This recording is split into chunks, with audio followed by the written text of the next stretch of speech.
All right, boys and girls, we are live at somethingtowrestle.com just moments after Crown Jewel. And John, I know you thought Crown Jewel today was in Saudi Arabia. Turns out it's in Australia.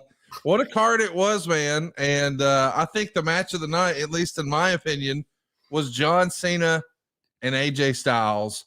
I know that we had a great match with Cody Rhodes. I can't wait to talk about that. But my personal opinion is all the tributes and all the nostalgia that they loaded up in that match. It just felt special. I love seeing the reaction from the Australian crowd to John Cena. I love seeing AJ Styles in his old school gear. And I even like the special introduction, the nice little touch, John slipping that announce card over to the announcer, the very definition of total nonstop action, the true leader of the Bullet Club. Nice little tip of the cap. I don't think people expected. It was all I expected, all I hoped for, and more. I know you loved it too, John. Absolutely. And by the way, R-Truth is rubbed off on me. I thought we were in Saudi Arabia. So like R-Truth is in Austria. So yeah, he is my friend. And by the way, I changed R-Truth's lyrics. Me and Ron did, because he had a lyric in there in his song, his rap song said, I'm one of the best young brothers. And I told him at one point, me and Ron pulled him aside and said, listen, you are one of the best. You are a brother, but you're not young anymore. And so he changed it to like the original, something like OG. So I have changed a rap song in my history. But this is exactly what you thought it would be. AJ Styles, I've said it ever since he came to WWE. He is this generation's Shawn Michaels. He doesn't have a bad match. This was a huge match. Every time you have a huge match like that, big match, John.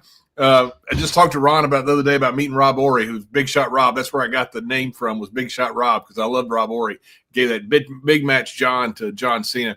These are two guys who perform best when the lights are on bright. This is exactly what you would expect out of these two guys. I hope AJ Styles doesn't retire next year, because he is phenomenal. That is the talk. Everybody's saying, based on an interview that AJ did earlier this week, that 2026 will be his final year in wrestling. I do hope that we get to see some sort of a farewell tour from AJ, if that's really what he wants to do.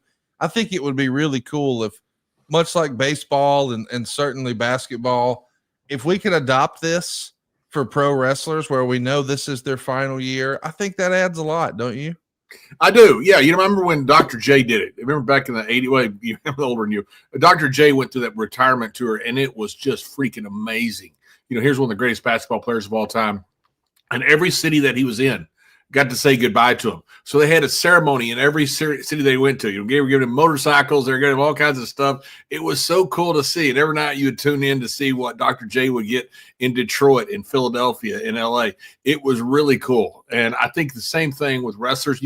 So many times wrestlers retire because they have to, not because they want to, right, especially when they get older and, things happen in life. And I think it'd be wonderful if you could have some of these. 1 year is my last year left. This is the last time I'll be in Chicago. Last time I'll be in Philadelphia. Two great cities, and I think it'd be great. And if AJ Styles does that, he's certainly worthy of having a retirement tour. James McCone is with us here live, and he says, "I love the shirt, JBL. Show everybody that shirt." Yes, sir. The old Wrestling God shirt. I got it here, and I've also got. Let me show you this. I put it on my Bruce doll, and I sent you a picture. Here is the other one. Oh, that's fine. People have said I need to get these shirts out, and so I've got this Bruce action figure here. This is my Bruce action figure, and it talks just like Bruce. It pouts just like it. And I had this shirt on, so I had it on my Bruce action figure. Man, that's tremendous. We are live, and we're taking your questions. If you've got a question for JBL, we're talking, of course, about Crown Jewel. AOTV Productions is with us here live, and he says, I wonder if we'll get a clothesline from hell from Cena as a tribute to JBL. Hey, that'd be pretty cool if he hit a clothesline from hell, don't you think? I think it'd be awesome. I would love for John to do some type of tribute. It'd be pretty cool. John has been, through the years, he's just been an unbelievable advocate for wrestling. He's a guy that just sends like a random text. Hey, just want to say thanks. How you doing? Just a cool dude. He's just a very respectful guy. Everybody who's met him loves him. And like nearly everybody, I think there's obviously when you're on top like that, you create some enemies. But I would love to see something like that. Hopefully he doesn't do it too well. Then I feel bad about it. I want to give a special shout out to Matt Coon Music, who's with us here live, who says, good PLE, need more Sami Zayn, threw in $1.99. We greatly appreciate that. Of course, as a reminder, 100% of the donations of the super chats here go directly to our producer, Dave Silva, behind the scenes. Greatly appreciate Matt Coon contributing to that. We've Dave got Silva, also known as Stud Muffin. There you go. Or Bull Ramos in JR parlance. Did you know that JR calls him Bull Ramos? Have you seen a picture of Bull Ramos lately? No. Oh, just throw that in your Google image, and I'm telling you, you will see if Really? Dave Silver were a wrestler from yesteryear, he would be Bull Ramos. It's tremendous. Dave Silver should be a wrestler from yesteryear. Yeah, I agree totally. AOTV Production says, what do you think? Being a producer after what he did this morning? We're 20 minutes late because he had echo. He had all kinds of shit going on. It was unbelievable. And he told you we were recording tonight, which is bullshit. He lied. He just flat lied. Yeah. I mean, he put on the invite 10:30 p.m. You know, he didn't put a.m. How are we supposed to know? He's a bad guy. Just a bad guy. Everyone agrees. We don't want to get done in time for you to roll Tide. Oh, yeah. The Tide's going to be rolling in about 13 minutes. Greg Jacobson is with us here live, and I guess he knows you were at allegedly, hypothetically, at a certain birthday party, and he says, JBL, can we see the Vince McMahon bust? People are fascinated by that thing, aren't they? They certainly are. I've seen pictures of it. It looks very incredible. I love you for that. Let's run through the matches. We started off with quite a story. Bronson Reed wrestling Roman Reigns. They went 21 minutes and 5 seconds. They got a lot of time to tell this story, and the story was Bronson Reed is a made man, John. He is only the second man besides Cody Rhodes to beat Roman Reigns in a singles match in what feels like forever. A star-making performance from Bronson Reed. Of course, he was injured the last time WWE came to Australia. I'm glad he was able to perform this time. But you want to talk about making a guy, getting a singles win over Roman Reigns on a PLE in your home country, that's a big deal. Huge. Bronson Reed is a stud, man. This guy can freaking work. He can go. And good on Roman Reigns putting this guy over. That's fantastic. Back in the day, in the 90s, when you'd come in, you had to work with Undertaker, and that was kind of the rite of passage. If you did well, you stayed. If you did poorly, you got fired. I mean, that was it, because you knew it wasn't Taker. You knew if you had a bad match, it was a 2-segment match. You knew if it was a bad match, it was not Taker. And nowadays, guys like Roman are these guys who are really the barometer out there. And, guys didn't beat Taker. You had a match with him, but you got over by having a competitive match for 2 segments with him. And with Roman, same thing. You get over by having a competitive match for 20 minutes. This guy goes over in his home country. This is huge for Bronson. And look, I love it. I think it's fantastic. This guy can go. He reminds me a lot of Gary Albright, the way he suplexes. Wow, yeah, that's great. I didn't even think of that. Those close Saito top suplexes, man. This guy can freaking work, man. I'm excited about this. I am too. I'll be honest. I wasn't sure how far he was going to go in WWE. I felt like there may have been a glass ceiling imposed. But when you get a big win over Roman Reigns, it sort of tells the audience, hey, be on the lookout. This isn't, quote unquote, just a guy. This could be the guy. They wouldn't do that for just anybody, is the point I'm trying to make. So I can't wait to see what's next for Bronson Reed. It almost feels like you gave the Undertaker analogy earlier. This feels like what the Undertaker did for the Mankind character very early on. I think Roman Reigns has just given a Mankind moment to Bronson Reed. And very similar in a lot of respects. Mankind was not a traditional looking wrestler. And he got over like $1 million, one of the greats of all time. Bronson Reed is not a traditional looking wrestler, similar to Gary Albright. Gary Albright got over like $1 million freaking dollars in Japan. That guy could go, man. And Bronson Reed is much in the same mold. And I love the fact that they're getting over just badasses. You don't have to have a certain look. You don't have to have a certain way about you. You just got to be a badass. And Bronson Reed is a badass. I, for one, really enjoyed the match. I didn't expect to, if I'm honest with you. I don't know that I really thought that they would ever put over Bronson Reed. So when Bronson got the win, I thought, oh, man, just when I thought I was out, they pulled me right back in. Excited to see where this leads us. It does feel like, John, perhaps we're moving towards a Survivor Series story, maybe with the Vision on one side, now maybe Roman Reigns on the other side. We'll talk about what that could look like here in a few moments. But next up, we had the women's match, title versus title, Stephanie versus Tiffany. We know that Stephanie's had all the momentum in the world.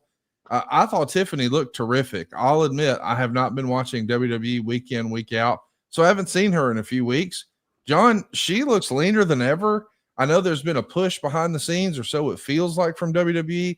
You've seen, Becky Lynch get leaner and Charlotte Flair get leaner and Rhea Ripley get leaner, and now Tiffany Stratton. I thought she looked terrific, and I thought this match was really impressive. It's getting strong reviews online. They only got 10 minutes, but they told the story they needed to. I think the sky's the limit for Stephanie, and I'm back on the Tiffany train. What do you think? Yeah, I feel 100% the same way. And you talk about getting leaner. Look, this is your job, and this is what you have to invest in yourself. And, a lot of people talk about different looks and all that. Look at what Gunther did. I mean, Gunther came out and completely rebuilt his body. Yep. And he's not a different wrestler than he was. He's the same wrestler. It's just different, as JR used to say, mag wheels on the truck, It's just dressing things up. And it's good when you see when people do that. A lot of times they get the office's attention, not just because they look better, but because they've invested so much time in looking better, which is very important. It shows the commitment to the office, better said, right? Yes, 100%. It shows commitment to the office, that you're working your ass off. You're doing all the things that you need to do. It's hard to get in shape on the road. When you're on the road a lot and the tendency to eat poorly in airports and hotels, you get to a hotel late. Last thing you want to do is eat well, and you just do something, eat something you wouldn't normally eat, plus you eat late. It's a lot of commitment. And when these guys are getting themselves in shape, the office notices that. And they don't just notice the fact that, hey, they look a lot better. They're going to look better on TV, which is important. But also it shows how much commitment they have, which the office knows that we can trust these people. I really enjoyed the match, and I'm looking forward to seeing what's next for Stephanie. I want to challenge everybody. If for some reason you didn't get to see the match, go watch I think it's called the Devil's Kiss spot. Silva just had a graphic up there, but where she bangs her opponent's head into the canvas. The crowd in Australia was going bananas, John. I mean, it was a reaction like no other. She's over, man. Good luck for her and what's coming next. We've got to talk about John Cena and AJ Styles. Everybody's still talking about it. It pulled all the emotional levers. You see the tributes to all the different performers. Maybe my favorite, and I know a lot of people are talking about, you see the Randy Orton's tribute there. I mean, he even did the RKO. They did the Shawn Michaels super kick. They did the Undertaker choke slam. They did the Undertaker tombstone. But the thing that got everybody and just hit them in the feels is when he did the Sister Abigail. And he kissed AJ before he did it, and all the fireflies came out in the crowd. We were doing a live watch along at adfreeshows.com, John, and everybody was saying, this is why we love wrestling. Blue Meanie especially was saying, this is why we love wrestling. There's nothing else like it, where one guy can do a tribute to a fallen wrestler, a guy I'm sure he would have loved to have wrestled on his farewell tour, Bray Wyatt, and the crowd gets it immediately. It really is like a big, weird, dysfunctional family, this wrestling. I don't know if it's dysfunctional or not. It is why we love wrestling. We love this stuff. There always have been some type of tributes and stuff. John Cena's just taking it to a new level.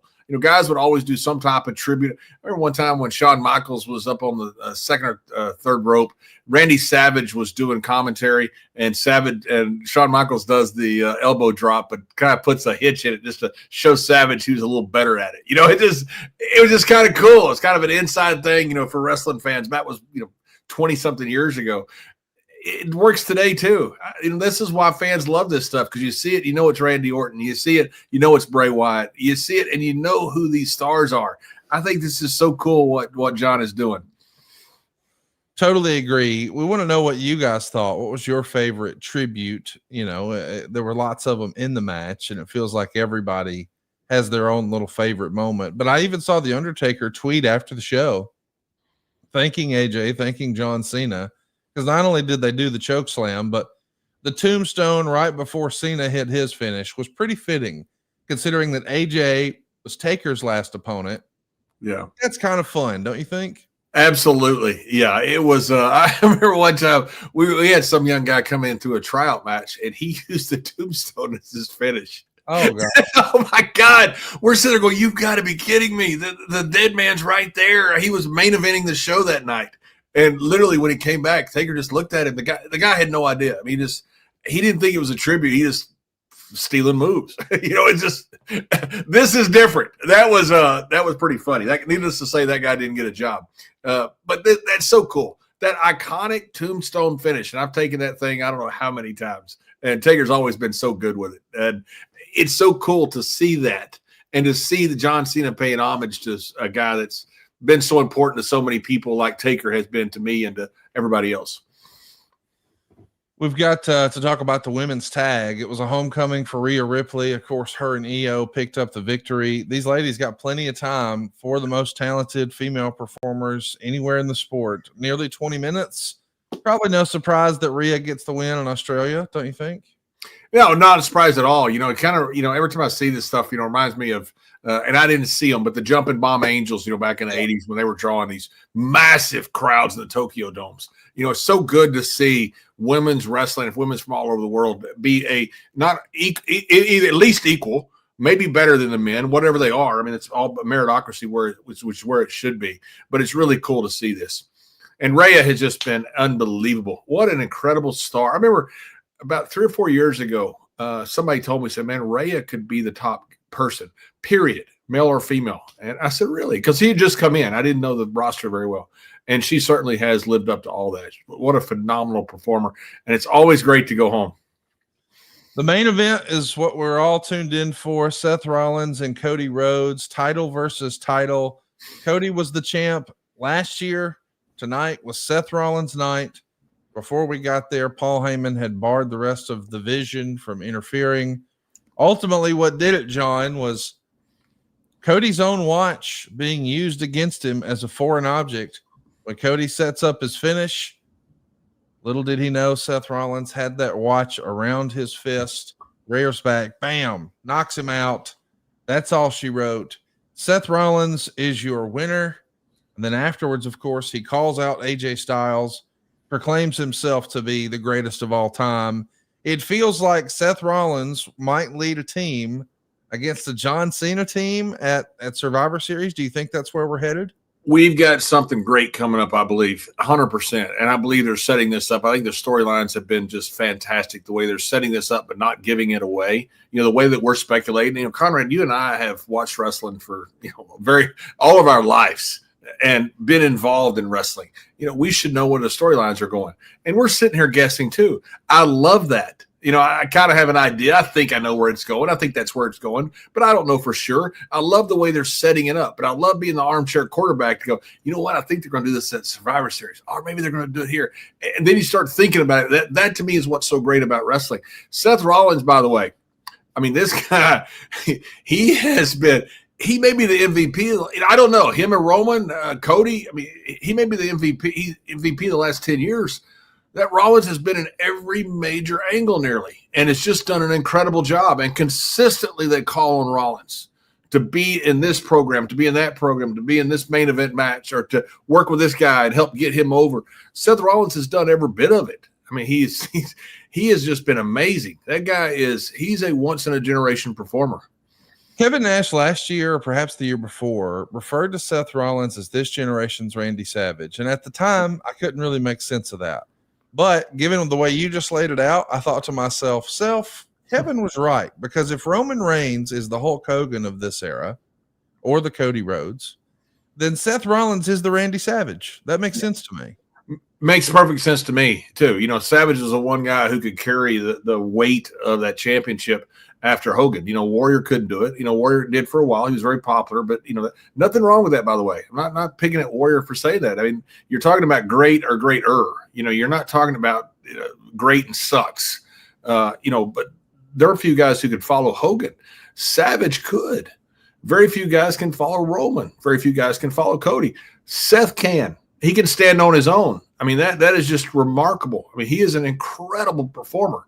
And the stuff that he's able to do in the ring and the fact that he has been injury-free, I don't know if it's his training. I know he does a lot of the CrossFit and a lot of the functional training. I'm just blown away by Seth Rollins. I've told you this a couple of times, Conrad. When I went there and I was working kind of behind the scenes, there's always one wrestler that always talks in a group of wrestlers. Roman Reigns is that guy.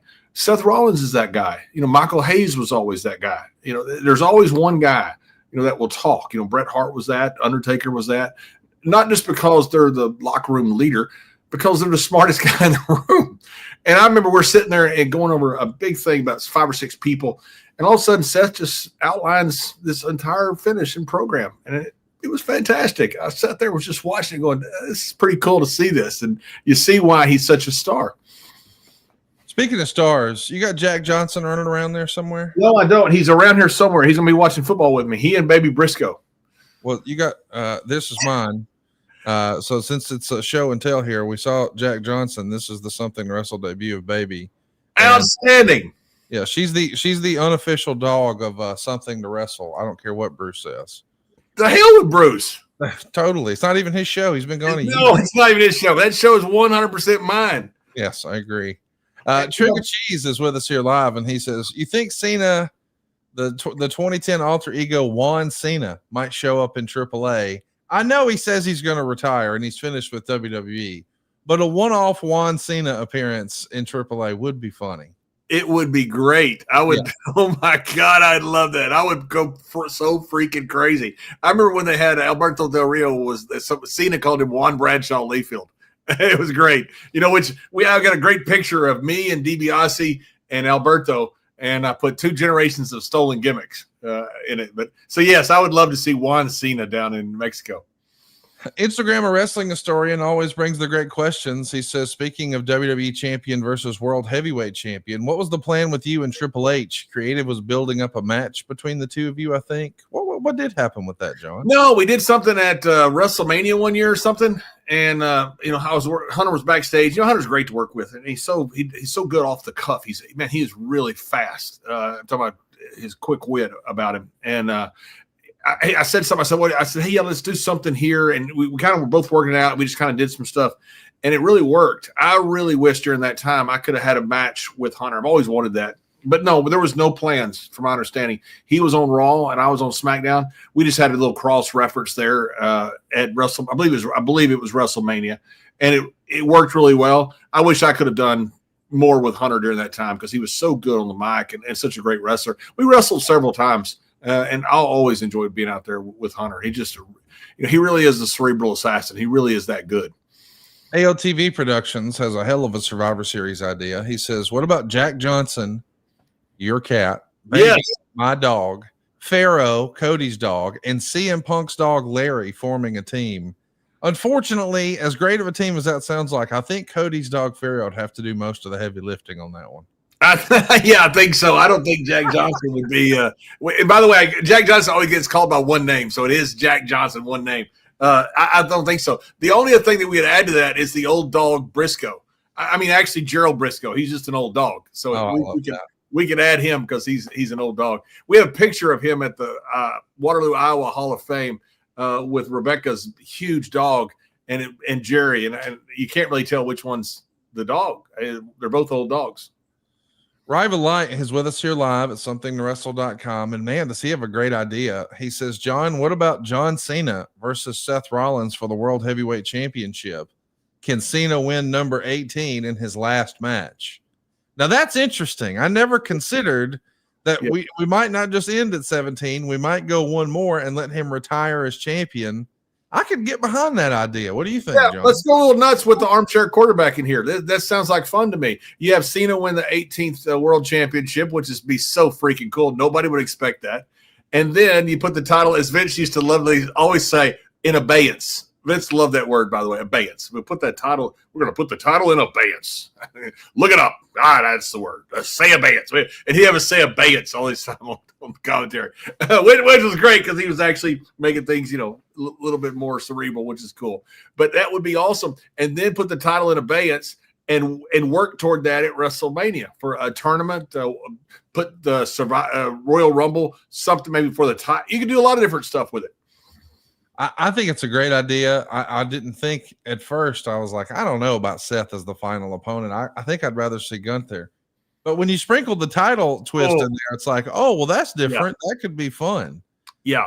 And the fact that Seth can moan and cry about it, God almighty, man. If I had that title and I'm Seth, I would want to do that. I love that. Rome says, I used your name for WWE 2K, Cowboy J, Bad Boy Landon, JBL. How about that? People creating 2K characters named after you, John. That's a nice little compliment, I guess. Rome, thank you very much. I appreciate that. Now, don't let me lose. Yes, because he does no yobs. No yobs. I do no yobs. No yobs. No yobs. Conan said that the other day when we were on commentary. We said something about Mil Mascaras, and Conan goes, yeah, no yobs, no yobs. I love that. Oh, my God, I popped for it. AOTV Productions is with us here live, and he says, what do you think of the social media spat between Braun Strowman and Paul Heyman? I think they're just having fun, but boy, it was fun. What'd you think of that, John?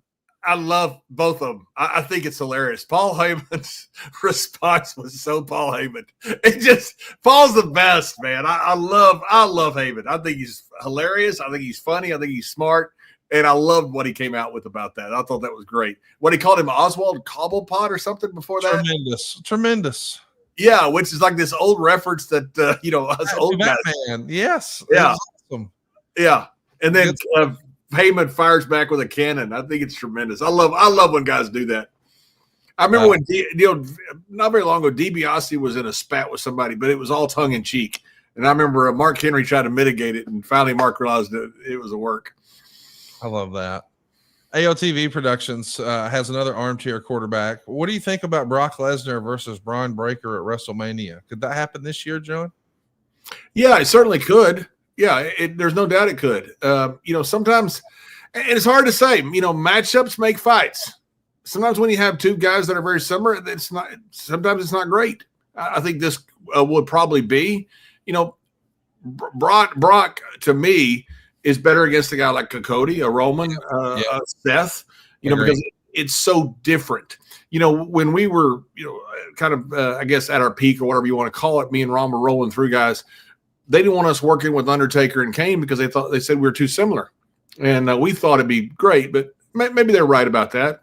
I disagreed at the time. I think we all did, but they could have a point. It's easier, for the APA to work with Kane and X-Pac, because we have X-Pac to really get heat on, or work with the Hardys, or work with Edge and Christian, instead of working with two guys that are very similar to us. I think that could be happen with Braun and Brock. I think they're both incredibly talented guys, but sometimes matchups make fights. Last one, and then we'll wrap it up. We greatly appreciate everybody hanging out with us here live immediately after Crown Jewel. If you haven't already, hit us a thumbs up. It really helps the algorithm, costs you nothing, but it'll greatly help our channel.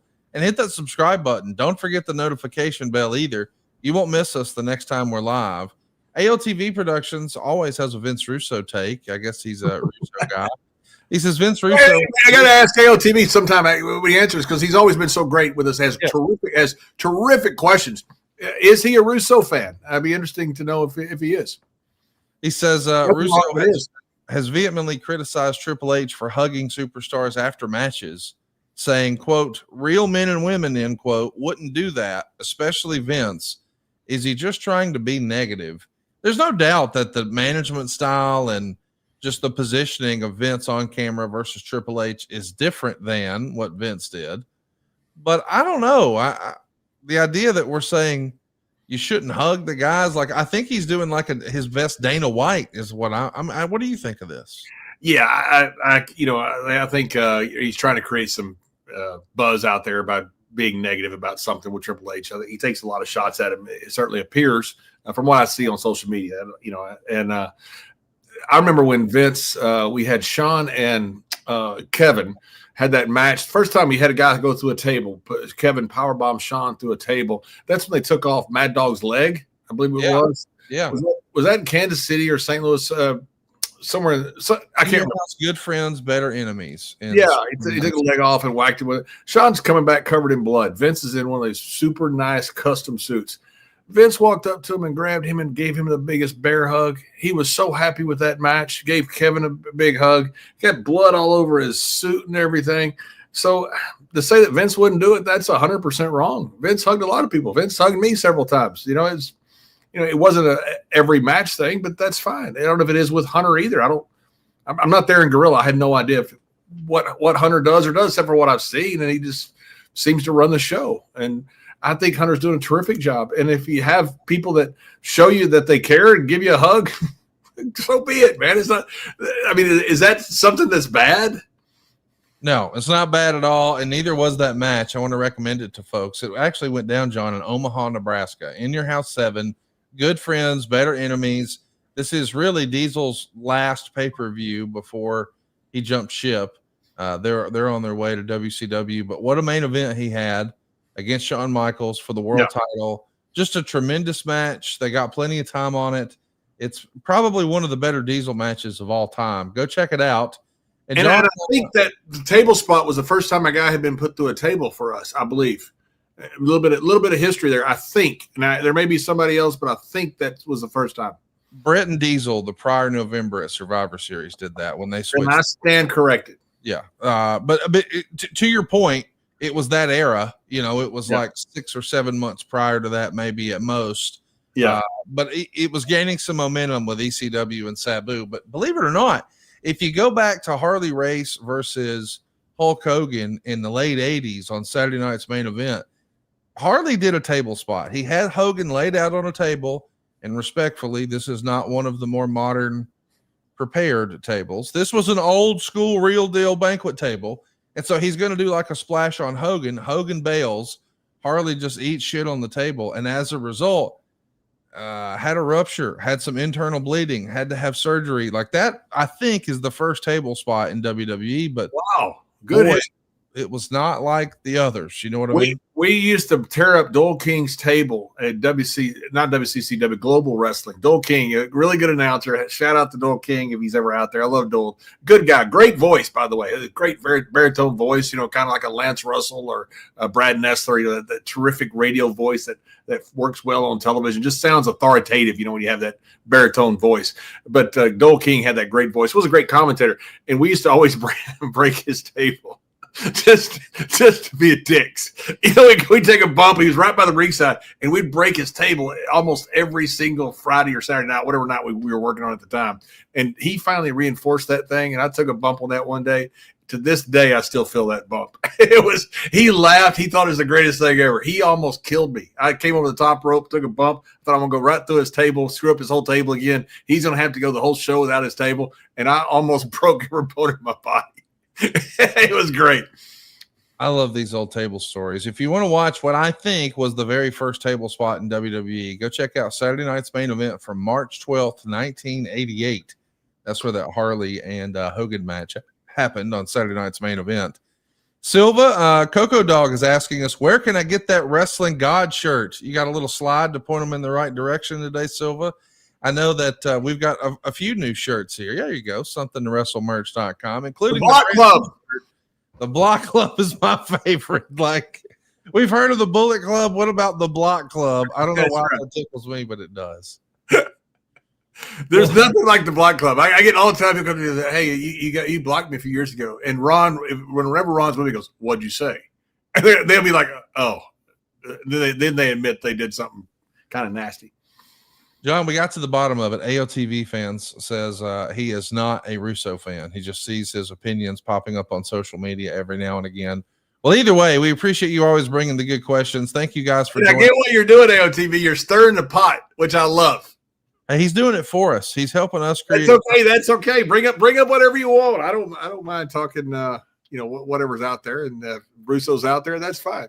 And by the way, not that we can't talk about negative stuff. We are looking for positive stuff. We've actually got a fun, positive idea in mind. We're hoping to debut in the next couple of episodes. So because Bruce ain't. Let me tell you, Bruce right here ain't getting his show back. I'm sorry. Ooh. I got heat. All right, boys and girls, let's go watch some football or In Your House from back in the day or the first table spot, whatever it is. Roll Tide. Roll Tide. See you soon right here on somethingtowrestle.com.